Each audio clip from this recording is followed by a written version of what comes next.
இங்கே நிறைய பேர் உழைச்சிருக்கிறாங்க. இது டீமாக சேர்ந்து அவங்கெல்லாம் கொண்டு வர வெற்றி. அண்ட் இன்னொன்று எனக்கு ரொம்ப ரொம்ப ஸ்பெஷலாக அந்த ப்ரொடக்ஷன் பண்ணும்போதெல்லாம் இருக்கிற ஒரு விஷயம், ஃபர்ஸ்ட் நெஞ்சமுட்டு நேர்மை உண்டு படம் ஃபர்ஸ்ட் ஷோ பார்க்கும்போது அந்த படம் முடிஞ்சோடனே எல்லாரும் கார்த்திக் வேணுகோபால்னு போடும்போது பயங்கரமாக கிளாப் பண்ணாங்க.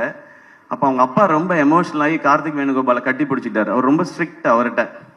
அதே மாதிரி ஒரு தருணம் இங்கே ப்ரீமியர் முடிஞ்சோடனே சிவகுமார் முருகேசனோட அப்பா வந்து எங்கள் 2 பேரையும் கட்டி பிடிச்சிக்கிட்டாரு.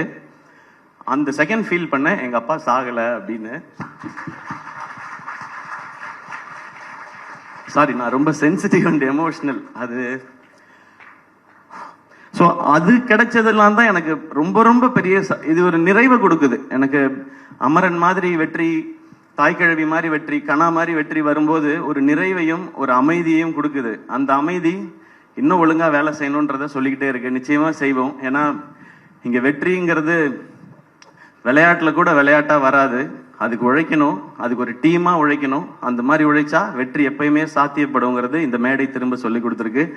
அண்ட் என்னோட ஃபேன்ஸான பிரதர்ஸ் அண்ட் சிஸ்டர்ஸ், இது அண்ணன் படம் தான் அப்படிங்கிறத மாதிரி எடுத்துட்டு போய் கிரவுண்ட்லையும் சரி, சோஷியல் மீடியாலையும் சரி, இன்னைக்கு வரைக்கும் அதை நீங்க செலிப்ரேட் பண்ணிட்டே இருக்கீங்க.